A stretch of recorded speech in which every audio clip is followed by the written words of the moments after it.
मध्य प्रदेश में 28 विधानसभा सीटों पर उपचुनाव होना है, जिसको लेकर के हमारी टीम लगातार ग्राउंड जीरो पर है और हमारी टीम जनता से और जनप्रतिनिधियों से तो बात कर ही रही है, लेकिन जो कमियां प्रशासन की दिखाई दे रही हैं उनका भी खुलासा किया जा रहा है। दरअसल उपचुनाव को लेकर के अवैध वसूली का काम भी धड़ल्ले से चल रहा है। सीमावर्ती क्षेत्रों की चेक पोस्ट पर यह मामला सामने आया। जब हमारी टीम जनता के बीच पहुंची तो जन समस्या को लेकर के ग्रामीणों से, जो मतदाताओं से वहां पर बात की गई, उन्होंने ये बताया कि यहाँ ऐसा होता है और मामले की तहकीकात की गई तो सामने आया कि पूरे सिस्टम में कमिश्नर से लेकर के निचले स्तर तक खुलेआम अवैध वसूली शासन प्रशासन की जो नज़र में है और उसको अनदेखा किया जा रहा है, उस पर कोई कार्रवाई नहीं की जा रही।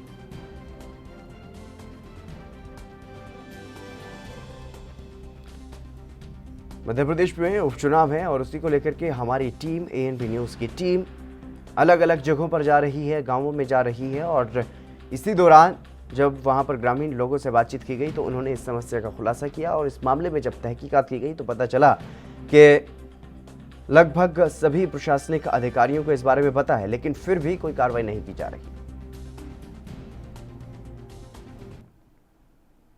शैलेंद्र पराशर हमारे संवाददाता भोपाल से हमारे साथ लाइव जुड़ चुके हैं। शैलेंद्र, क्या कुछ जानकारी है इस पूरे मामले के बारे में? क्या कुछ आपको तहकीकात में पता चला है? किस तरीके से वहां पर अवैध रूप से वसूली की जा रही?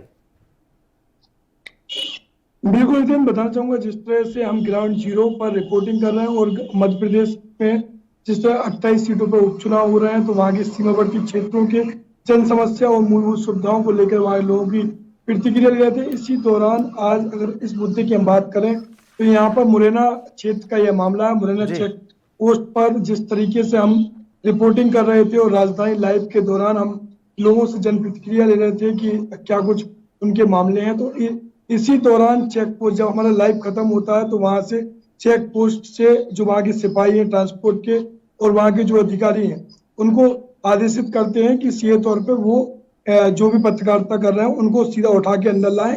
बिना नेम प्लेट के सिपाही आते हैं और हमें हमारे साथ बदतमीजी करते हुए अंदर ले जाने की कोशिश करते हैं। जब उनको हम बताते हैं कि हमारा आपसे जुड़ाव नहीं है, हमारा मामला, हम जन समस्याओं को लेकर चर्चा कर रहे हैं और इनकी चर्चा के बाद हम चूंकि पब्लिक से दूर होकर स्क्रिप्टिंग करते हैं, साइड में गाड़ी लगा के हम स्क्रिप्टिंग कर रहे थे, तो उनका ये कहना था कि आप यहाँ खड़े नहीं हो सकते हो चेक पोस्ट पे और किसी भी तरीके की वीडियोग्राफी आपको अलाउड नहीं है।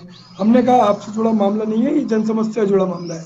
तब जाके उन्होंने हम छोड़ा हमें और सीधे तौर पे जब हमने इस मामले की पूरी तहकीकात की तो यहाँ पर जितने भी ये ट्रक वाले हैं और ट्रांसपोर्टर हैं उनसे हमने जाना कि यहाँ क्या कुछ मामला है, तो उन्होंने सीधे तौर पे बताया कि यहाँ पर प्रदेश में कोई भी चेक पोस्ट हो वहाँ पर उन्हें 1000 रुपए की उनको अवैध रूप से पैसा दिया जाता है और यह पैसा सरकारी खजाने में नहीं जाके स्थानीय चेक पोस्ट के अधिकारियों को जाता है और इस सिस्टम में सभी नीचे से लेके ऊपर तक बकायदा तय होता है कि किस अधिकारी को कितने रुपए में कब तक किस चेक पोस्ट पे रहना पड़ता है।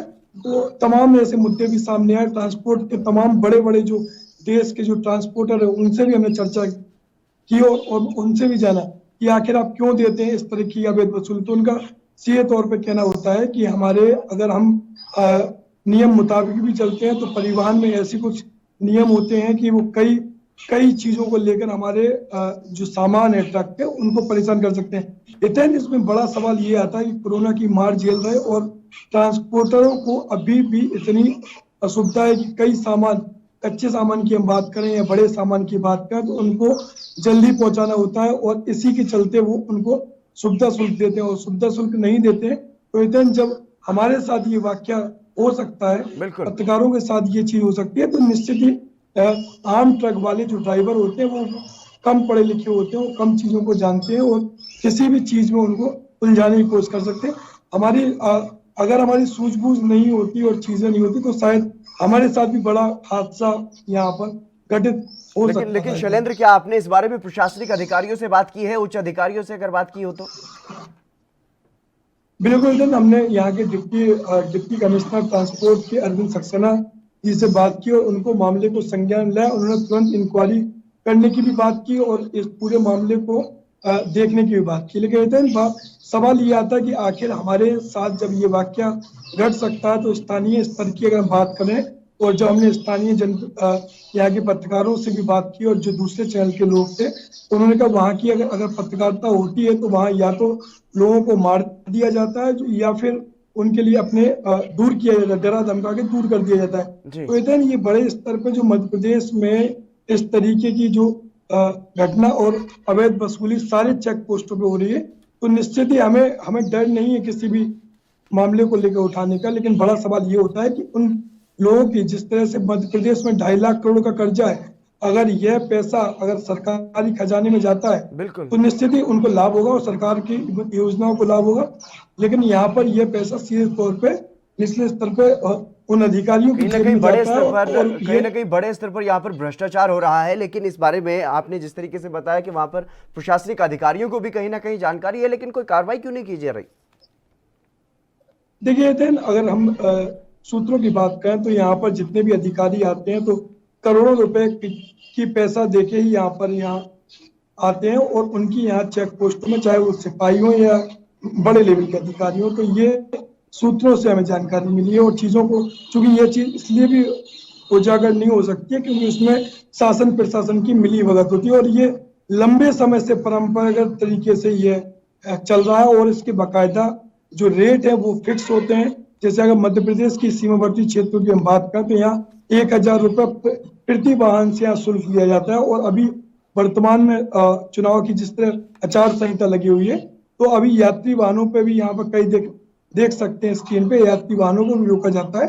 और औपचारिक तौर पे अगर इनके सिस्टम में अगर वो लोग आते हैं तो ठीक है, और नहीं आते हैं तो उनको यहाँ पर लंबे समय तक इंतजार करना पड़ता है। तो तमाम चीजों पे गौर करें तो लंबा ये भ्रष्टाचार का खेल है। और जिसने भी इसके खिलाफ आवाज उठाई, जिसने भी इसके खिलाफ पत्रकारिता की है, जिसने भी शिकायत की, तो सीधे वो ऊपर की ओर ही सुधारने की कोशिश करते हैं। क्योंकि यहाँ पर जानलेवा हमला करना प्राइवेट तंत्र जिस तरह से इन चेक पोस्टों पर काम करता है और प्राइवेट बाउंसर जो काम करते हैं तो वो गुंडागर्दी करते हैं और उन पे लगाम लगाना मुश्किल है, क्योंकि वो इंटीरियर के क्षेत्र है।